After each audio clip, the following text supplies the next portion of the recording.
It was said by an ex-slave who had also been a Union soldier, "The marriage covenant is the foundation of all our rights," meaning that it was the most everyday exhibit of the fact that he was a free person. Maggie, is that true? Do you oppose civil unions? The National Organization for Marriage doesn't take a direct issue on civil unions, although we would. So if there were a ballot issue that said gays can have civil unions, you would back off and stay out of this argument? Let me just say, our focus is on the marriage issue and on the religious liberty consequences of other kinds of benefits and protections. Right, and what I said was the same funders who are funneling their money through this organization are opposed to partnership and every other measure of respectful Evan, the national organization. May I finish? I have fought on the marriage issue for 25 years. The statute in Lawrence was a criminal statute. Yes. The denial of the right to marriage of same-sex couples doesn't have any criminal sanction. Oh, I submit it doesn't make any difference. Our fundamental right can't be taken away unless the state has a very, very fundamental, strong, compelling reason to do so. And it acts with surgical precision so that it takes no more than the compelling reason justifies. That's correct. In my experience, the people don't want to go to programs like North. No, you acknowledged in your deposition, did you not, that some people report to have effective results with conversion therapy. Isn't that true? Yes. I honestly just couldn't relate when people talked about being in love. I thought they were overstating their feelings. It seemed dramatic. When you grow up in the Midwest and in a farming family, there's a pragmatism that is part of the fabric of life. And I remember as a young girl talking to my mom about love and marriage, and she would say, "You know, marriage is more than romantic love. It's more than excitement. It's hard work." Well, in my family, that seemed very true. So I thought that's what I was signing up for when I got married to him. Not that it would be bad, but that it would be hard work. When I first met Chris, I was teaching a computer course and she was a student. But then we ended up being friends, and I began to realize that the feelings that I had for her were really unique. And they were absolutely taking over my thoughts and my entire self. And I grew to realize that I had a very strong attraction to her, and that I was falling in love with her. But when I think about protecting your children, you protect them from people who will perpetrate crimes against them. You protect yourself from things that harm you physically, emotionally. And the insinuation that I would be a part of that category, that my getting married to Jeff would somehow harm a child somewhere, it's so damning and it's so angering, because if you put my nieces and nephews on the stand right now, they'd tell you that I was the cool uncle. But I do have a great deal of confidence in the likelihood of the weakening of marriage through the process of deinstitutionalization. If you change the definition of the thing, it's hard to imagine how it could have no impact on the thing. We would submit to you, because I've heard this and read this more than any 3 words I've ever spoken, I don't know. I don't know how many times I've wished I could take those words back. Well, because we are going to take away the constitutional rights to liberty, privacy, association, and sexual intimacy that we already tell you you already have. That is not acceptable. It's not acceptable under our Constitution. And Mr. Blankenhorn is absolutely right. The day that we end that, we will be more American. Thank you. When they come into court and they have to support and defend their opinions under oath and cross-examination, those opinions just melt away. There simply wasn't any evidence. There weren't any empirical studies. That's just made up. It's junk science. And it's easy to say that on television, but the witness stand is a lonely place to lie. And when you come into court, you can't do that. And that's what we did. We put fear and prejudice on trial. I just remember when you were up there and looking around and seeing people around me crying and not even realizing it myself, but I was crying too. I mean, my mom was up there and fighting for us, and I'm glad I heard it, I am. I just hate that we had to. That's all. I'm proud of you. I guess that's what I meant to say. I mean, I love you, Mom. I love you too, Elliot.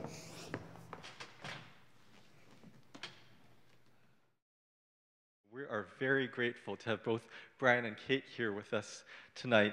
And we'll start, I want to give the audience a chance to ask some questions. But before we go there, I'd like to give you both a chance to talk about your organizations and the work you do. And I'd like to start each of you also off with a question. So it'll be like, introduce yourself / answer a question. So I'd like to start with you, Brian. Brian, you're the Executive Director of Marriage Equality USA. And I know that you've served on an audience talkback for 8 several times. And we were talking before our worship that this was the first time that you've seen the play since our recent November elections, where we actually did have changes that happened related to marriage equality. Yes. And so if you could talk about yourself and your organization, and then also speak to what was different about seeing 8 this time, knowing that there were changes in our national landscape. Sure. Well, first of all, thanks again for having me. I'm very happy to be here. Marriage Equality USA is the nation's oldest and largest organization dedicated solely to achieving civil marriage equality at the state and federal level, and that's without regard to sexual orientation or gender identity. So we're involved in all 50 states. We have chapters in many of them. We were involved here in New York through our now our New York chapter, along with the Pride Agenda. We were involved in the New Hampshire fight earlier this year to keep marriage equality there. In New Jersey earlier this year, passing marriage equality through the legislature, and then on election night in the 4 states in the 4 battles. So I think the biggest difference is that what you're starting to see that came out of the courts, you know, one of the kind of eye-opening pieces of 8 the play was that some of these arguments, of the debunking of the arguments, and why they wanted to stream it live initially was to get that information out. And in the elections, that information has informed the strategies that we use. And that information is being used in the literature and in the campaign materials. So it's interesting because when I saw this the first time, obviously having been involved in this for over 5 years, I mean, it's stuff that I knew, but I think most people didn't. They didn't know what the tools were to debunk some of these. And seeing it now, it's almost like looking at an original interpretation of a new book. You know, you hear and see the things going on stage, and you're like, oh yeah, I saw that as an ad in Minnesota, you know, earlier this year. Or we trained people how to talk on the phone in Maine to their neighbors using some of this language or some of these arguments. So I think that's one of the greatest things to see, and I think one of the most powerful and important parts about Proposition 8 and 8 the play that has seeped into the LGBT activist community. Wow, that's really amazing how art can be used for social justice and change.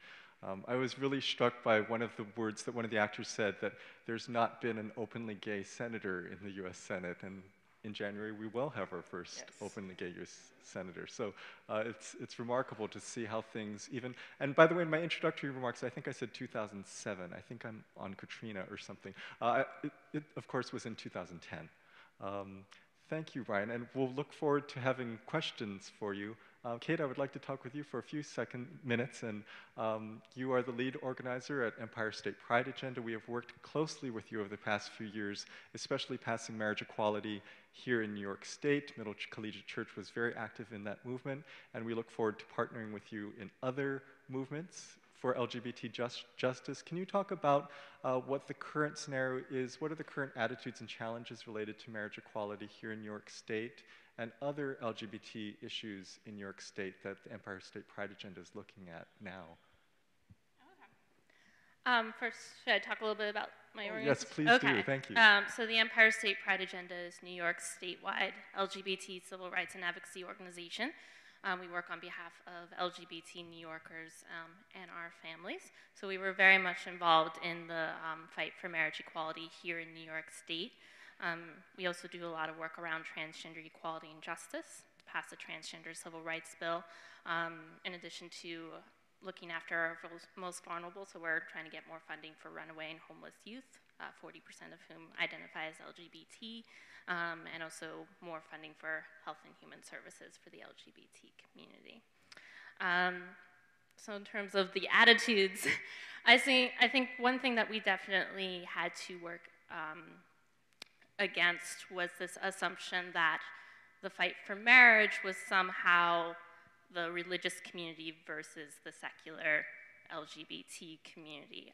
So, you know, one way that Middle especially was involved in was through a program called Pride in the Pulpit that organized faith communities who supported marriage for same-sex couples, to really say that, you know, the dialogue does not end where our opposition is saying that it ends. That there are plenty of faith communities throughout New York State who celebrate and support marriage for same-sex couples. And so getting that out and having that start to be a major talking point. I remember when I first started at Pride Agenda, it was a challenge to get the press to even say that there were faith communities in support of marriage for same-sex couples.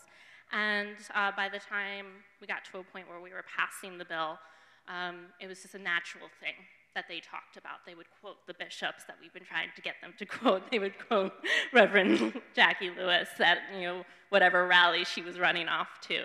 And I think now a lot of the sentiment is to challenge people to think that we're not done.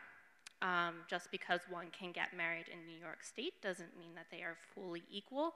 You're essentially just half married. You know, there are 1,324 rights in New York State that one gets, but there are over 1,000 rights on the federal level that a person is being denied. So the fight does not end. In terms of our other work, I would say saying that, you know, the LGBT rights movement does not begin and end with marriage. You know, there is no statewide law that says it's illegal to fire someone from their job or deny them housing just for being transgender. There are over 3,000 homeless youth sleeping in New York City, like around 100 beds or so, just there for them. Right now, because of Hurricane Sandy, the only center that was providing beds that is pro-LGBT, you know, lost their drop-in center. So I think that's also another part, is really pushing people to think of the LGBT rights movement as more than just marriage. You know, we're a whole wide, diverse community, and we should be moving together as best we can as a movement. Thank you, Kate. And those are some very important issues that are going on right now. The Ali Forney Center is the center that was completely flooded, and so there are, I don't know how many shelter beds are at that place, but basically there's a large portion of the LGBT youth who are not being served because they cannot be in the Ali Forney Center right now. And Middle is looking at offering a grant to them in some way. Thank you for bringing in the faith component of it. It's something that we here at Middle are very much believe in, but it's something that sometimes maybe we take for granted because Middle is so pro-LGBT. We're also pro-race and ethnicity and pro-economic justice, and of course they're all intertwined. But that's a helpful reminder in terms of how faith communities can make a difference in this ongoing discussion. Let's open it up to our crowd here. Who has a question for either Brian or Kate that you'd like to talk about? Judy, yes. Hi, my question is based on something I want to just make sure that I'm accurate about. This was a transcript, is that correct? This was not an imaginary play, it was all based on transcripts. It was all based on transcripts, and so the parts where you saw either on the television or in the courtroom, and then the sidebars with the families discussing was based on the work that they did with the families, but the rest of it was direct from the transcripts. Okay, because I was kind of surprised at the judge's role. I don't want to let my prejudice out in addition to his being a Republican, but even apart from that, he seemed to be clearly on the side of, you know, gay marriage, and I just wondered if you could comment on that. It seemed like the judge was not impartial in the way he asked questions and got involved. I thought it was clear, you know, besides the fact that you knew the outcome, but how he would rule based on his behavior. Wasn't that kind of unusual, or is there? So after the trial was completed and the verdict was found in our favor, the opposition did try to have it thrown out, saying that because the judge was gay and in a long-term relationship, so yes, he was.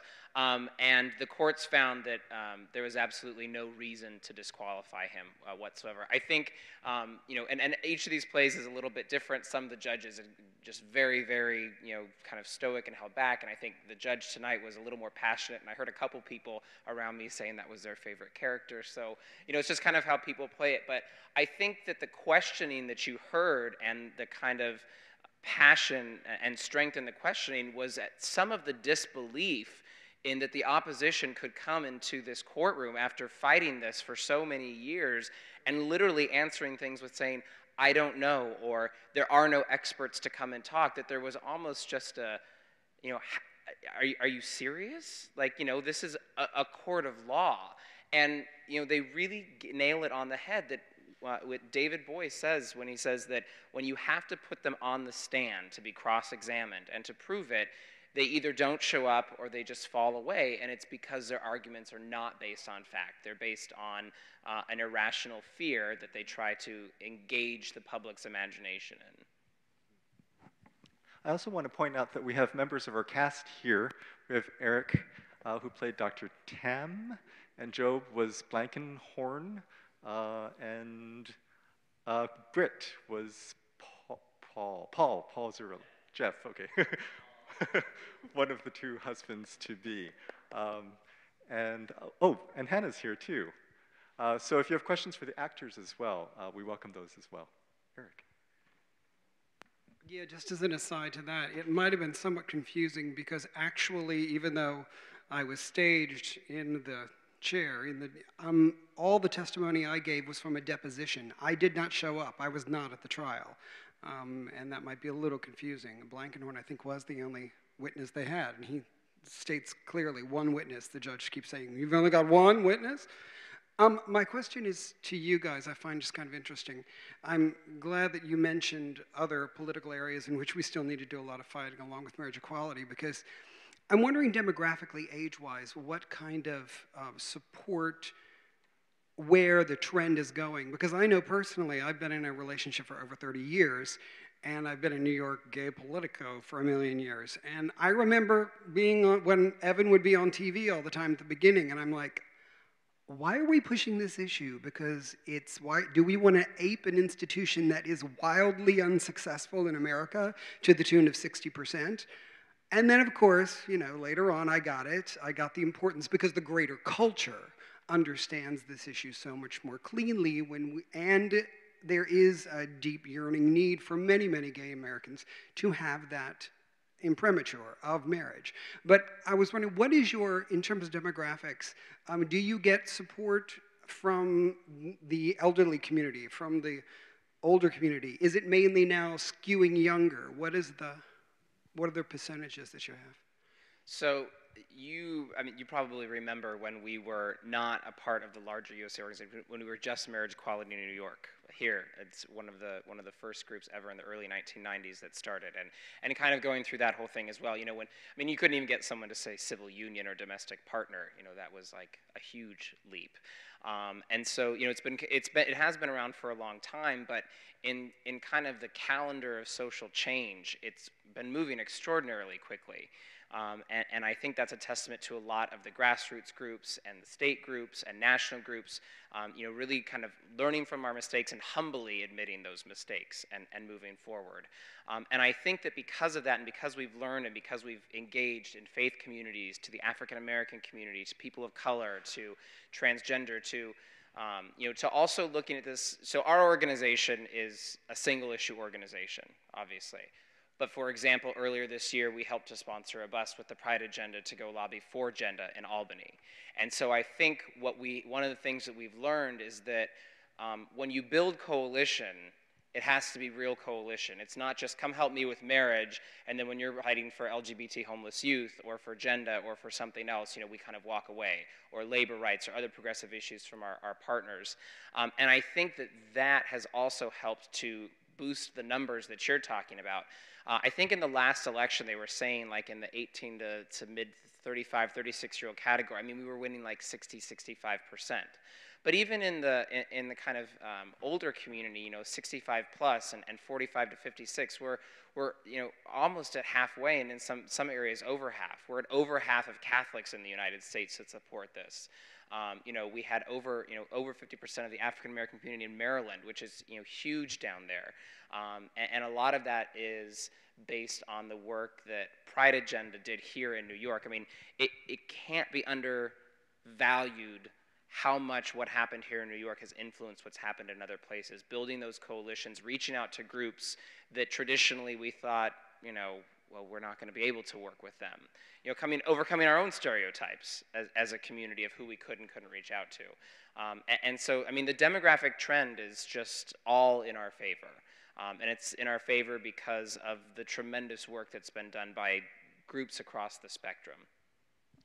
Just to add to that, I mean, I will say I'm a part of the radical Brooklyn queer community. So like what the younger community wants is also dependent on like what you define as the community. I would say for us, there's a lot of talk around just fluidity in general. So fluidity of gender identity. So I would identify as genderqueer. It's a non-binary identity. It's like I would identify as queer. It's like, because it means anything, really. So I think there's a lot of movement towards that, thinking in non-binary terms, and a lot of it is also building off of the successes of those who came before us. So when, like, I think because I had the opportunity to think about maybe the possibility of being a lesbian, I gained the freedom to say, well, that actually doesn't work for me, and that doesn't work for my human existence. So I see it as a, you know, we're moving. So definitely trans rights are something that a lot of my friends really care about and work towards, because it has a lot to do with embracing a concept of fluidity, concept that gender is not necessarily a binary, or maybe nothing is necessarily a binary. Another thing is really thinking on the intersectionality of both oppression and privilege. So as someone who identifies as queer, trans, but is also read as female, there's a certain number, like there's a decent amount of oppression that I experience just walking through the world. However, I am also white, and so there is that racial privilege that comes with it. So how do I hold that, fight for my rights, but also stand with those who are being oppressed? How do I also be an ally? And so I see a lot of my friends are also thinking in those terms. How can the queer movement be one that moves together, that thinks in terms of this intersectionality in an anti-oppressive way? And I'm turning 28 tomorrow.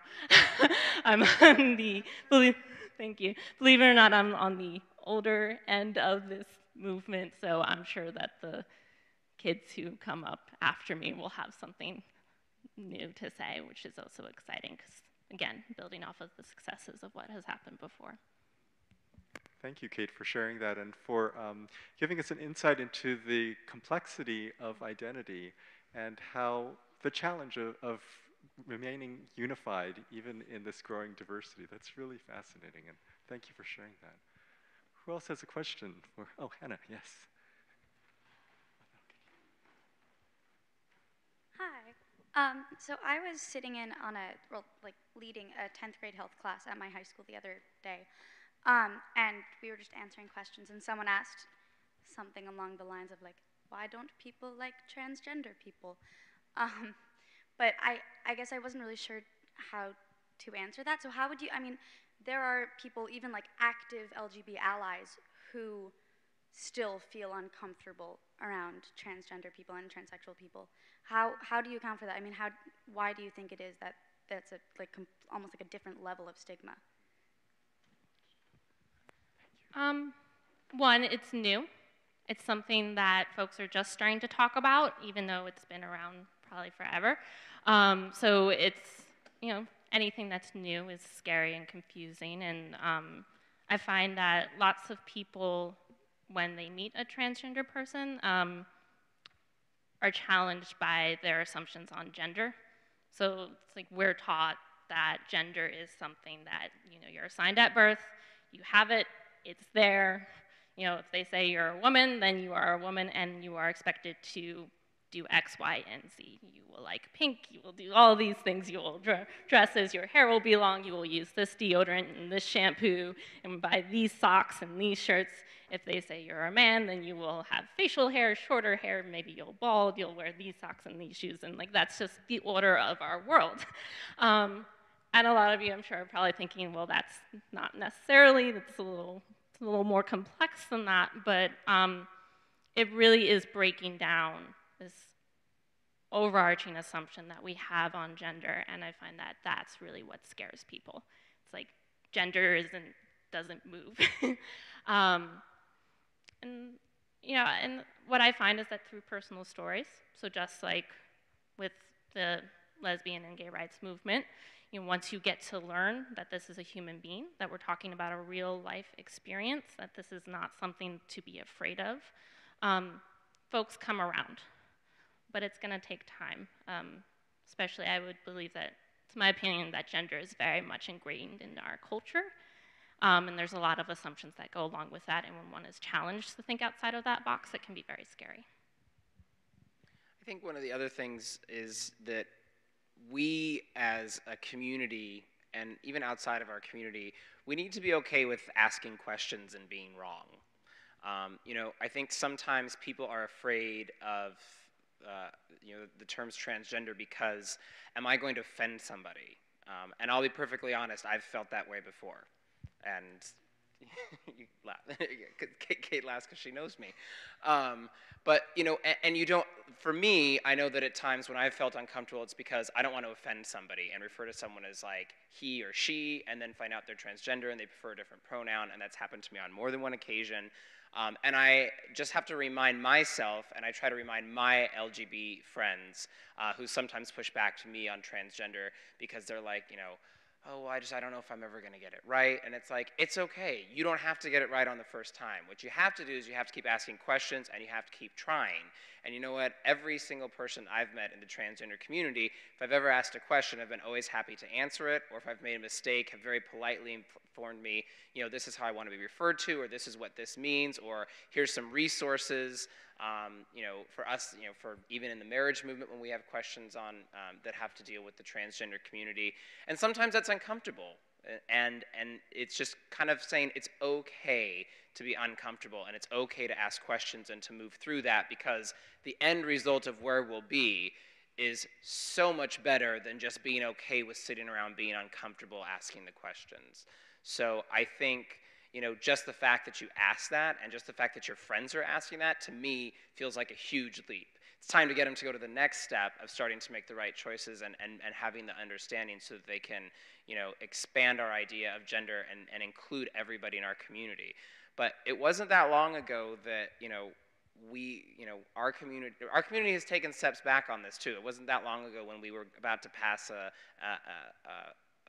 equality bill at the federal level around employment, and there were some folks that thought it was okay to drop the T because it would just be easier.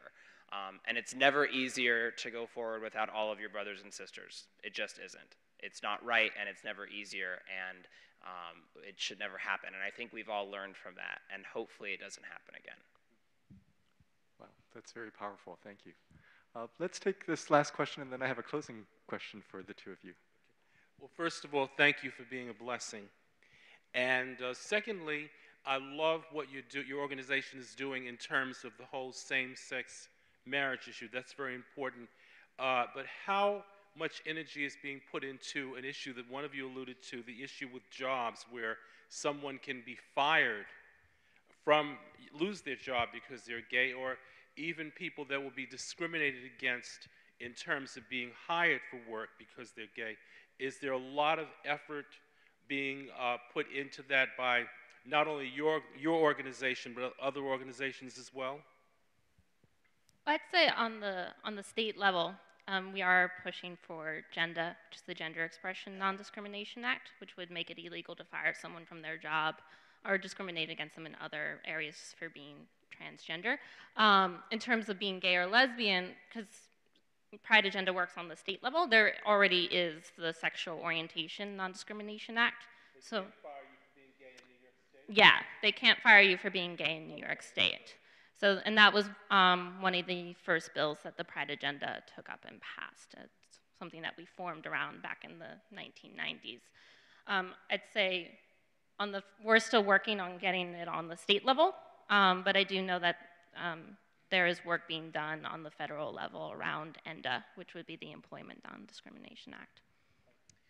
It's always so weird to me because employment non-discrimination in this country enjoys about 70% support nationally, but still so many states have not passed an inclusive Employment Non-Discrimination Act, and we definitely don't have it at the federal level as well. Whereas marriage, I mean, our community is, our organization's overjoyed because we've consistently for the past 16 months, every national poll has been over 50%. But it's 50, 52, 55 at the most. I mean, it's still well below employment non-discrimination.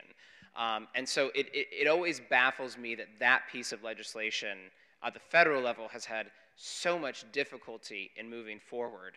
I think that with the work that we've done on marriage, because we have pulled together so many different groups to do that, that those groups start talking about things. Like in Maryland, for example, there was a lot of coordination between the LGBT community fighting for marriage and the immigration equality community that was trying to pass a DREAM Act to allow the children of immigrants to be able to pay in-state tuition and to grant them certain benefits. Because there's been so much work together in explaining about what each other's issues was, you find that that there was a lot of similarity. And so as that's happened, organizations that maybe traditionally wouldn't be working on employment non-discrimination now are. But I would like to end with saying that as much as organizations like the Pride Agenda and Marriage Equality USA and even Middle Collegiate can do, I always challenge everybody to say the most powerful organization in the country for fighting for any of these things is each individual. Because it's the individual conversations that we have, whether it's standing up at your church or talking to your coworkers or to your kids or to your family members, that's what changes it. In 45 days, we made 50,000 phone calls to 4 states. And the reason is because each of those conversations was the most powerful weapon we as LGBT Americans have in shaping other people's opinions about why equality is so important and why everybody in the LGBT community and our allies needs to be behind it. So, get involved with the Pride Agenda, get involved with us, get involved with Middle Collegiate, find an organization if you'd like, but just remember that you are extraordinarily powerful as an individual organization to make those changes on a daily basis. Thank you, and this actually transitions to my final question for the two of you. If folks do want to get more involved with marriage equality, with other LGBT justice issues, how can they get involved with either your organization or another organization as individuals, or maybe as Middle Collegiate Church, we can partner with you? Well, if you want to get involved in the Pride Agenda, you can just contact me. I have my cards here. You can also visit www.prideagenda.org. Literally just send me an email and I'm happy to help connect you. I've worked with Middle Collegiate in the past. Love y'all. So you're fabulous. We love you too. Be happy to work with you again. We'll do a quick pitch. April 30th is Equality and Justice Day. That is our yearly lobby day. We're going to be going up to advocate for a transgender civil rights bill agenda and some other things that are pro-LGBT, so mark that in your calendars. That's one great way that you can be involved. And then Brian, you can talk about many. So Marriage Equality USA, you can go to marriageequality.org and sign up. You can also talk to me. I have my cards here as well. We have worked with Middle Collegiate in the past many times on our equality walk across the Brooklyn Bridge, and Reverend Jackie has spoken at many of our issues, and Reverend Thorne and I have spoken and helped with getting the word out about the phone banks that we were running for the 4 states. But we would love to have you guys get involved, either coming up and talking to me or doing that. Most of our work in New York is now focused on 3 areas. The first is the repeal of the so-called Defense of Marriage Act. The second is, while we do have half marriage, like Kate alluded to, we need to make sure that all of our U.S. senators and U.S. congresspeople, especially those newly elected, sign on to the Respect for Marriage Act, which is the bill in Congress that would repeal DOMA. And then the third thing is that while we are extraordinarily blessed to have progressed as far as we have here, we have millions and millions of our brothers and sisters who live in states where even just performing a play like this tonight would have huge ramifications in the community, from protests to hateful actions being taken. And so it's our job and our commitment as an organization that we can use the power of our community in states like New York, like we did on the 20 Million More campaign in those 4 states, to bring positive actions to those states. We don't look at our family as ending at the borders of the Hudson River. So we definitely have ways to get involved to be able to do that, and we would welcome anyone. Thank you, and can we thank both of our panelists? Thank you, Brian and Kate. And happy birthday again, Kate. Oh, yeah. Thank you to both of you. It has been a blessing to be in partnership with you in your work, and we look forward to continuing our relationship with both your organization and with you both. So thank you for being here. And please come up and talk with them. Thank you for being here, and if you're watching us online, thank you for watching us, and come and worship with us here at Middle Church. Blessings to you all.